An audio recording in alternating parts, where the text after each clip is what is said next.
अस्सलाम वालेकुम दोस्तों, उम्मीद है कि आप सब खैरियत से होंगे। आज मैं बात करूंगा पर्सिमन के बारे में। हमारे यहाँ इसे जापानी फल कहा जाता है। मेरे सामने इस वक्त एशियन वैरायटी का पर्सिमन मौजूद है। बेसिक इसकी दो वैरायटीज़ काउंट की जाती हैं, एशियन पर्सिमन और अमेरिकन पर्सिमन। एशियन वैरायटी जो है इसकी हाइट 15 से 16 फीट होती है। ये सेल्फ फ्रूटिंग प्लांट होता है, यानी एक पौधा ही फ्रूट देने के लिए काफ़ी होता है। जबकि अमेरिकन वैरायटी जो है वो 35 फीट तक भी हाइट ले सकती है और इसमें मेल और फीमेल दो पौधे दरकार होंगे फ्रूट लेने के लिए।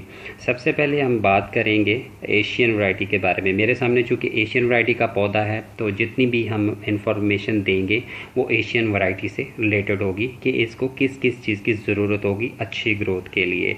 सबसे पहले प्लांट के बारे में जो बात होती है वो इसकी सॉइल है। तो इंटरेस्टिंग बात ये है कि जापानी फल हर किस्म की मिट्टी में सरवाइव कर जाता है, ये अडॉप्ट कर लेता है हर किस्म की मिट्टी को। लेकिन अगर बेहतरीन की बात की जाए तो वो वेल ड्रेन मॉइस्ट सॉइल इसके लिए बेहतरीन है। इसी तरह इसका अगर पीएच लेवल जो है वो भी किसी किस्म का भी पीएच लेवल हो तो पर्सिमन उसमें ग्रो कर जाता है। लेकिन बेहतरीन जो पीएच लेवल है वो इसके लिए 6 है। अगर 6 होगा पीएच लेवल तो इसकी ग्रोथ अच्छी रहेगी। फिर सबसे बड़ी बात जो है, फ्रूटिंग प्लांट जितने भी हैं उनको सनलाइट की ज़रूरत होती है और इसको भी फुल सनलाइट चाहिए। लेकिन अगर आप कम से कम इसको 4 घंटे की धूप भी मुयस्सर कर दें तो ये अच्छी ग्रोथ कर जाता है। इससे ज़्यादा अगर हो जाए, 4 घंटे से ज़्यादा हो जाए तो वो इसकी ग्रोथ में बेहतरी ही लाएगा। लेकिन आपको मिनिमम जो है वो 4 घंटे इसको धूप देनी है। PH level 6, well drain moist soil और 4 घंटे की धूप, ये इसकी बेसिक रिक्वायरमेंट्स हैं। अगर आप इसको बीज से लगाएंगे तो ये बहुत देर में जाके बड़ी उम्र में फल देता है।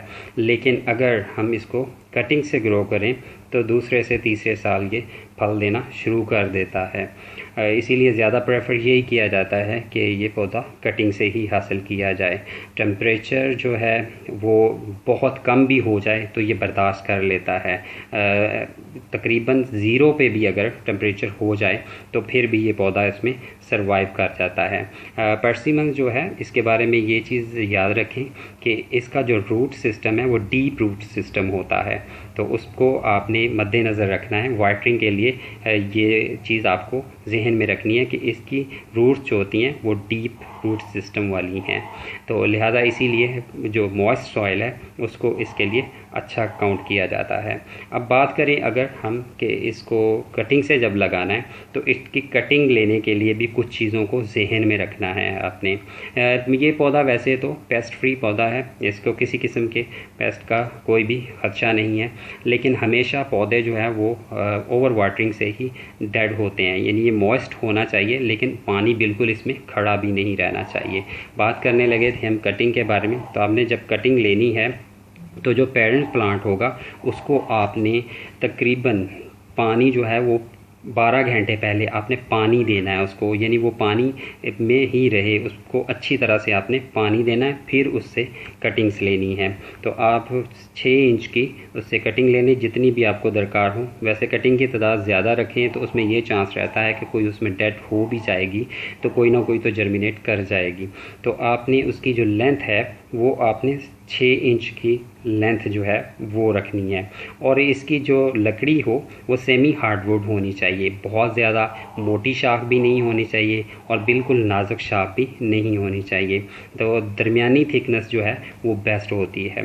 तो आप वो लें, उसे मिट्टी में लगा दें, फिर उसको पानी थोड़ा दे के और फिर 12 घंटे की डायरेक्ट धूप चाहिए होगी इन कटिंग्स को अच्छी ग्रोथ के लिए। और जब वो जर्मिनेट कर जाएं तो अगर आप चाहें तो उसको गमले में रखें, गमले से फिर थोड़ी ग्रोथ के बाद आप उसे ज़मीन में मुंतकिल कर दें। पर्सिमन प्लांट जो है इसकी फर्टिलाइजेशन की बात करें हम तो इसकी रिक्वायरमेंट बहुत ही कम है, यानी लो फर्टिलाइजेशन रिक्वायरमेंट हैं पर्सिमन प्लांट की। अगर आप इसको फर्टिलाइज़ कर देंगे तो वो भी इसके लिए बेहतर होगा, और अगर आप नहीं करते तो भी ये पौधा अपनी ग्रोथ जो है वो अच्छे से जारी रखता है। हमारे यहाँ नॉर्मली इसको लीफ कंपोस्ट वगैरह दिया जाता है, बायो कंपोस्ट अगर है तो वो भी बेस्ट है, बल्कि वो इसके लिए ज़्यादा अच्छे से काम करता है बायो कंपोस्ट जो है, और वो आप इसको किसी टाइम पे भी दे सकते हैं। लेकिन इसका जो बेहतरीन टाइम होता है कोई भी फर्टिलाइज करने का इसको पौधे को, तो वो जो है वो अर्ली स्प्रिंग का है। और आप इसको NPK जो है वो 10-20-20 या फिर वो 10-10 की रेशो से भी दे सकते हैं, क्योंकि अगर नाइट्रोजन इसकी ज़्यादा हो जाए तो फिर फल गिरने का भी ख़दशा हो जाता है। लिहाजा अगर 10-10-10 NPK जो है वो इस रेशो से रहे तो भी बेहतर है, और अगर 10-20-20 हो जाए तो भी बेहतर है। अगर आप इसको चेंज कर लें तो कोई फ़र्क नहीं पड़ता। और अगर ये 10-20-20 NPK अगर आप इसको नहीं भी देते तो ये बायो कंपोस्ट, लीफ कंपोस्ट वगैरह जो है इन्हीं के साथ अच्छी ग्रोथ कर जाएगा। यानी आप फर्टिलाइजेशन की जो है इसकी टेंशन है वो ज़्यादा ना लें। ये पौधा एक दफ़ा मैच्योर हो, ग्रोथ करना शुरू कर दे, तो फिर इसको ज़्यादा फर्टिलाइज़र की ज़रूरत नहीं होती। दूसरी बात इसकी प्रूनिंग, तो पौधा जब छोटा होता है तो उस वक्त इसकी प्रूनिंग ज़रूरी होती है। फल अगर लग जाए तो फिर उस लिहाज से देखना पड़ता है कि पौधे पे बहुत ज़्यादा बर्डन ना आ जाए, तो उसको हम प्रून करते हैं। इसके अलावा भी शेप देने के लिए भी पौधे को प्रूनिंग की जाती है, लेकिन जब ये मैच्योर हो जाए तो उस वक्त आप इसको स्लाइटली प्रून कर सकते हैं। यानी जो पुरानी शाखें हैं जो पिछले सीज़न की हैं तो उसको हम 2-3 इंच छोड़ के मेन शाख से, मेन स्टेम से तो काट देते हैं, ताकि उस पर नई ब्रांचेस निकल सकें और उस पर फिर ज़्यादा फल लग सके। तो बाकी इसको बीमारी किसी किस्म की भी नहीं लगती, और पेट्स इस पर किसी किस्म के भी अटैक नहीं करते। तो उम्मीद है कि ये इन्फॉर्मेशन आपको काम देगी और आप एक अच्छा पर्सिमन ग्रो कर सकेंगे। अपना बहुत ख्याल रखिएगा और दुआओं में हमें याद रखिएगा।